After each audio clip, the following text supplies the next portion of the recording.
बारिश के चलते नदियां उफान पर हैं, तो वहीं आजमगढ़ में कुछ युवक जान जोखिम में डालकर तमसा नदी में स्टंट करते हुए दिखाई पड़ रहे हैं। बारिश के कारण शहर शहर नदी और तालाब उफान पर हैं, लेकिन आजमगढ़ में कुछ युवा हादसे को दावत दे रहे हैं। आजमगढ़ से आई तस्वीरें डरा रही हैं। नगर के नरौली पुल से स्थानीय युवक जान जोखिम में डालकर नदी में मौत की छलांग लगा रहे हैं।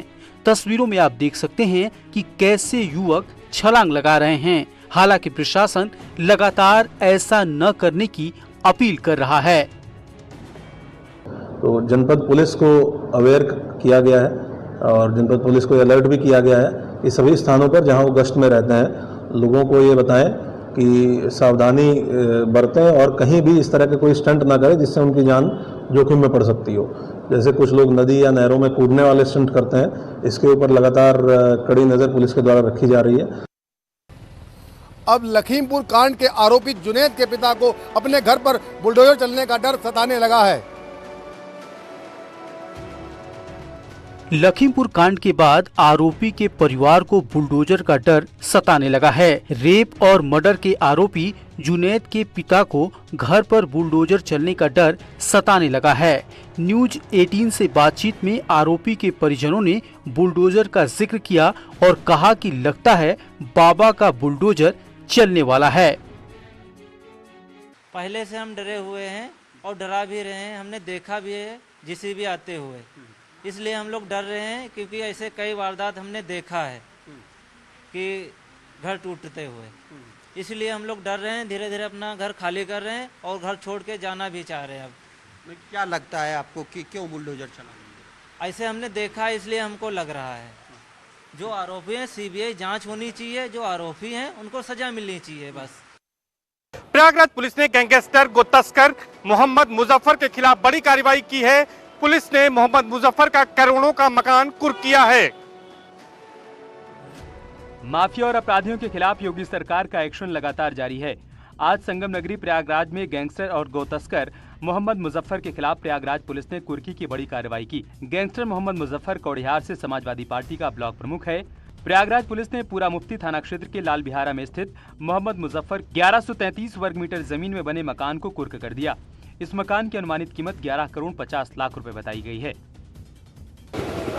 अपराधी और माफियाओं के खिलाफ योगी सरकार का ऑपरेशन माफिया लगातार जारी है। इसके तहत जो बड़े माफिया अपराधी हैं उनकी संपत्तियों पर चोट की जा रही है और इसी के तहत गैंगस्टर और सपा के ब्लॉक प्रमुख कौड़िहार से मोहम्मद मुजफ्फर के खिलाफ आज बड़ी कार्रवाई की गई है।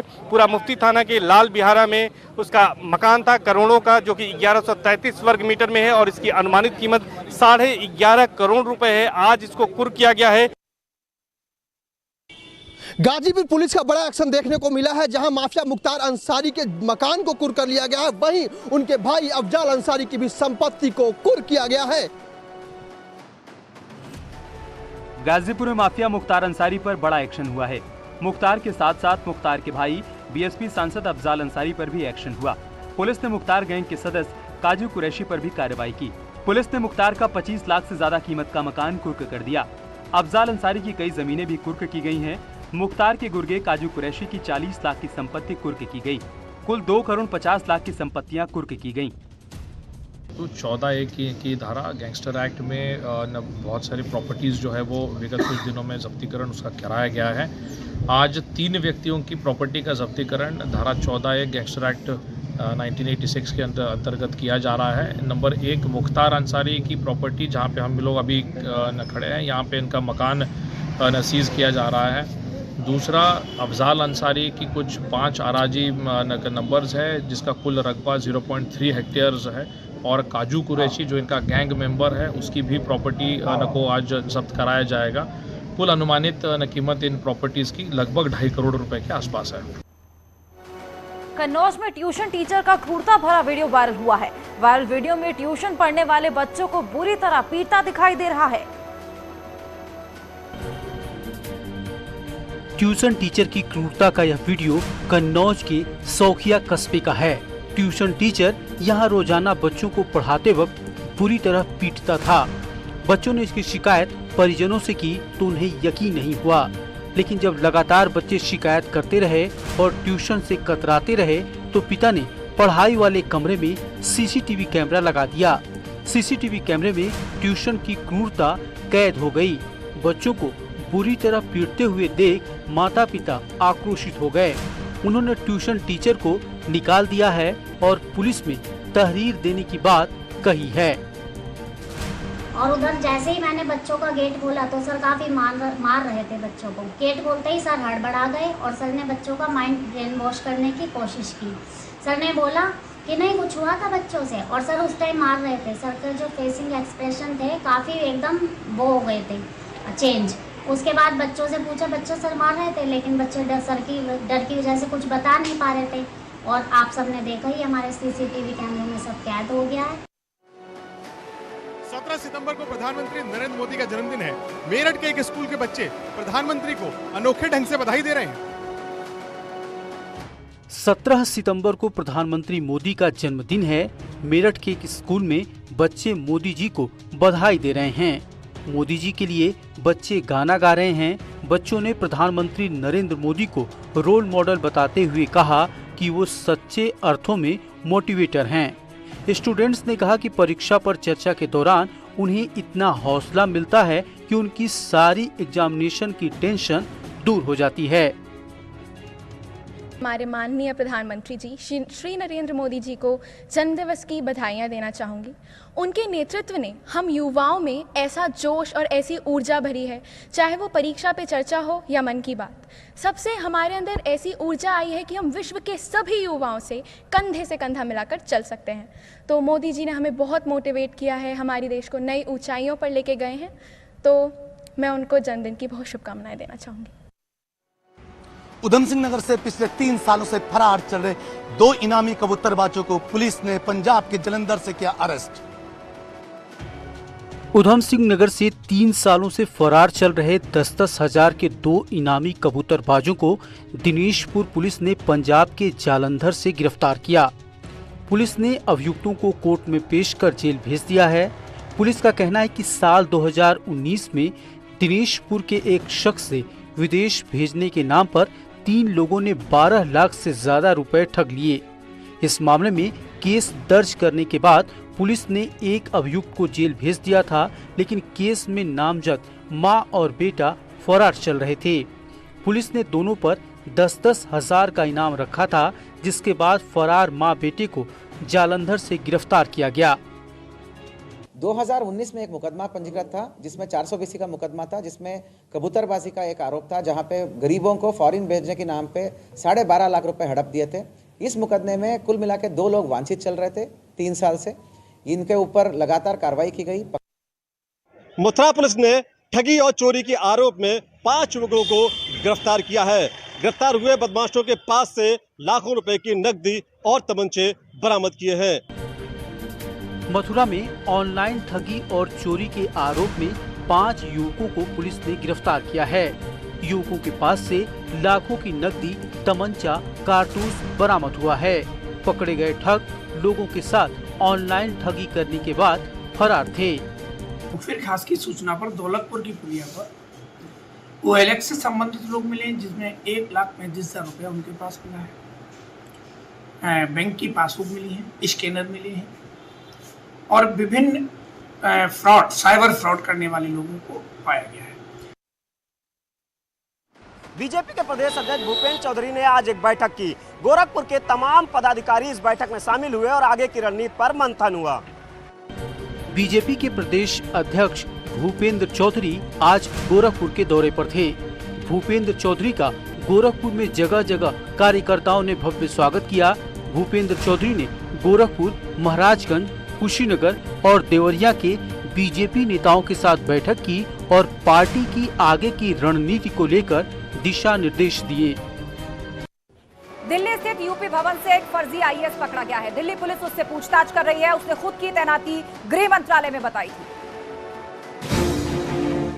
दिल्ली में स्थित यूपी भवन में एक फर्जी IAS अधिकारी पकड़ा गया। फर्जी IAS बनकर यूपी भवन में ये युवक ठहरा हुआ था। यूपी भवन के प्रथम तल पर कमरा नंबर 118 में ये फर्जी IAS ठहरा हुआ था। बताया जा रहा है कि युवक ने खुद को यूपी कैडर का IAS अधिकारी अमित सिन्हा बताया। इसके साथ ही गृह मंत्रालय में अपनी तैनाती दिखाई। दिल्ली पुलिस आरोपी युवक से पूछताछ में जुटी हुई है। ये है दिल्ली स्थित यूपी भवन, जहां पर उत्तर प्रदेश के वीवीआईपी आकर ठहरते हैं। विधायक, सांसद, मंत्री से लेकर अफसर और जजेज भी यहीं आकर ठहरते हैं। लेकिन इसकी सुरक्षा का आलम यह है कि यहाँ पे एक युवक फर्जी आईएएस बनकर आता है और उसको वीआईपी कमरा अलॉट कर दिया जाता है। साथ ही यहाँ के कर्मचारी और अधिकारी उसकी आवभगत में लगे रहते हैं। लेकिन जैसे ही पता चलता है कि उसने जो लेटर दिया है वो फर्जी है, इसके बाद भगदड़ मच जाती है और इसके बाद युवक को पुलिस गिरफ्तार कर लेती है। दिल्ली पुलिस अब युवक को गिरफ्तार कर पूछताछ कर रही है, उसका बैकग्राउंड खंगाल रही है कि इसके कनेक्शन क्या है और यहाँ रुकने का मकसद क्या था। पंजाब नेशनल बैंक की लापरवाही ग्राहकों पर भारी पड़ गई। बैंक की करेंसी चेस्ट में रखे 42 लाख रुपए घोर लापरवाही के चलते सड़ गए। कानपुर में बैंकों में गड़बड़ी की खबरें थम नहीं रही हैं। लॉकर से पैसे गायब होने को लेकर अक्सर कानपुर के बैंक चर्चा में रहते हैं। अब कानपुर के पांडु नगर के पंजाब नेशनल बैंक में बड़ी लापरवाही सामने आई। यहां पर करेंसी चेस्ट में रखे 42 लाख रुपए सड़ गए। लापरवाही पर बैंक प्रबंधन ने 4 अधिकारियों को सस्पेंड भी कर दिया।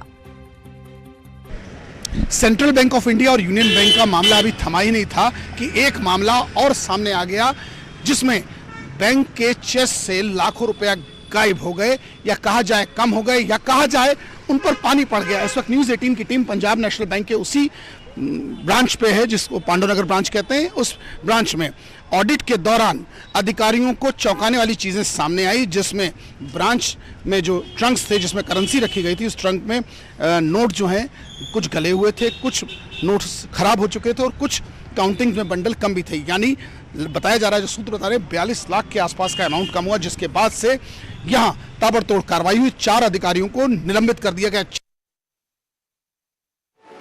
गाजियाबाद में एक बार फिर सर तन से जुदा करने की धमकी दी गई है। वसुंधरा इलाके के रहने वाले पत्रकार निशांत कुमार को सर तन से जुदा करने की धमकी मिली है। गाजियाबाद में एक बार फिर से सर तन से जुदा करने की धमकी दी गई है। इस बार धमकी वसुंधरा इलाके में रहने वाले पत्रकार निशांत कुमार को मिली है। पत्रकार को व्हाट्सएप पर धमकी भरा मैसेज आया है। मैसेज में लिखा है कि गुस्ताखी नबी की एक ही सजा, सरतन से जुदा, सरतन से जुदा। मैसेज करने वाले ने धमकी दी है कि वो इस्लाम के खिलाफ रिपोर्टिंग करना और एजेंडा चलाना बंद करे, नहीं तो उसका सर भी तन से जुदा कर दिया जाएगा। पत्रकार निशांत कुमार ने इसकी सूचना इंदिरापुरम थाने में दी है। पुलिस पूरे मामले की जाँच कर रही है। सोमवार के दिन मुझे धमकी आती है व्हाट्सएप पे और मैसेज आता है। तकरीबन 7 बज रहे थे, उस टाइम मैं ट्रैवल कर रहा था, तो मैसेज आता है कि स्टॉप राइटिंग अगेंस्ट इस्लाम और अदरवाइज हम तुम्हें मार देंगे। और जो सरतन से जुदा वाली जो आजकल जो ट्रेंड चल रहा है, कह सकते हैं कि वो भी मैसेज आता है कि गुस्ताख नबी की एक सजा, सरतन से जुदा। उस संबंध में सुसंगत धाराओं में अभियोग पंजीकृत कर दिया गया है तथा साइबर सेल और एसपी सिटी सेकंड साहब की टीम और थाना इंदिरापुरम की टीम के द्वारा घटना के अनावरण के प्रयास किए जा रहे हैं। जल्दी घटना का अनावरण किया जाएगा। देश के प्रधानमंत्री नरेंद्र मोदी को उनके जन्मदिन पर सीधे बधाई दी जा सकती है और यह संदेश उन तक जा पहुंचेगा। प्रधानमंत्री नरेंद्र मोदी के जन्मदिन पर इस साल नमो ऐप का एक नया मॉड्यूल लॉन्च किया जा रहा है, जिसे सेवा का उपहार नाम दिया गया है। पीएम नरेंद्र मोदी के जन्मदिन को मनाने का यह अनूठा तरीका निकाला गया है। इसके तहत देश का कोई भी नागरिक समाज के किसी भी क्षेत्र में सेवा का संकल्प लेकर उसका वीडियो बनाकर नमो ऐप में अपलोड कर सीधे पीएम से जुड़ सकता है। पहली बार नमो ऐप के जरिए सेवा के संकल्प और बधाई संदेश का वीडियो बनाकर और फोटो के जरिए पीएम नरेंद्र मोदी को बधाई दे सकते हैं। इसके लिए उसे मैसेज या फोटो बनाकर नमो ऐप में अपलोड करना होगा। नमो ऐप के जरिए लोगों का मैसेज सीधे पीएम नरेंद्र मोदी तक पहुंचेगा। इसके लिए लोग स्वयं मैसेज, घर में पूरे परिवार के साथ मिलकर मैसेज, अपने शहर या गांव के बूथ पर बैठकर सामूहिक मैसेज बनाकर नमो ऐप पर अपलोड कर सकते हैं। पीएम मोदी की अनूठी बातों की जानकारी लेकर उन पर छोटा वीडियो बनाकर भी नमो ऐप पर अपलोड किया जा सकता है। इससे खुद को और दूसरों को भी पीएम के जीवन के पहलुओं की जानकारी मिल पाएगी। लखनऊ में सीएम योगी आदित्यनाथ ने राष्ट्रीय पोषण माह 2022 का शुभारंभ किया और इसके साथ 199 आंगनबाड़ी केंद्रों का शिलान्यास और साथ में 501 आंगनबाड़ी केंद्रों का लोकार्पण किया। लखनऊ में सीएम योगी ने राष्ट्रीय पोषण माह 2022 का शुभारंभ किया। इस अवसर पर 199 आंगनबाड़ी केंद्रों का शिलान्यास और 501 आंगनबाड़ी केंद्रों का लोकार्पण किया गया। साथ ही 3 से 6 वर्ष के बच्चों के बाल पिटारा मोबाइल ऐप और आंगनबाड़ी केंद्रों के लिए मोबाइल ऐप लॉन्च किया। सीएम योगी ने कहा कि पिछले 5 साल में यूपी में शिशु मृत्यु दर और अनीमिया रोग को नियंत्रित किया गया। सीएम योगी ने विपक्ष पर तंज कसते हुए कहा कि 2017 से पहले शराब बेचने वाले ही पोषण आहार बांटने का कार्य करते थे। हम लोग अधिक से अधिक लोगों तक, अधिक से अधिक माताओं तक, अधिक से अधिक किशोरी कन्याओं तक, बच्चों तक पहुंच करके शासन की योजनाओं का लाभ उन तक पहुंचाने का कार्य कर रहे हैं। मुझे देख करके आज संतुष्टि हुई कि यहाँ पर 700 आंगनबाड़ी केंद्रों का लोकार्पण भी और शिलान्यास का भी कार्यक्रम संपन्न हुआ है। के मुख्यमंत्री पुष्कर सिंह धामी का जन्मदिन है। बीजेपी धामी के जन्मदिन को संकल्प दिवस के रूप में मना रही है। देहरादून के घंटाघर में एक मैराथन दौड़ का आयोजन किया गया, जिसमें सीएम धामी ने शिरकत की। सीएम धामी ने कहा कि आज के दिन हम संकल्प लेते हैं कि हम देश के श्रेष्ठ राज्यों में उत्तराखंड को शामिल करेंगे। हम उत्तराखंड से भ्रष्टाचार को खत्म कर देंगे। इस दिन पर हम संकल्प लेते हैं कि हम हिंदुस्तान के श्रेष्ठ राज्यों में शामिल होंगे। हम उत्तराखंड से भ्रष्टाचार को पूरी तरह से समाप्त करेंगे। उत्तराखंड से नशे को पूरी तरह से, देवभूमि को मुक्त करेंगे। देवभूमि का नशा से पूरी तरह से मुक्ति होगी। हम हर क्षेत्र में आगे जाएं, हमारा उत्तराखंड आगे जाए और हमारे नौजवान युवाओं का जो सुनहरा भविष्य है, उनके लिए अभी हमने जो फैसले लिए हैं वो सारे फैसले उनके आगे के भविष्य को ध्यान में रखते हुए लिए गए हैं। इसलिए मैं सबको कहना चाहता हूं कि आगे चलकर सब लोग अपनी परीक्षाएं, जो अभी 7000 भर्तियां होनी है,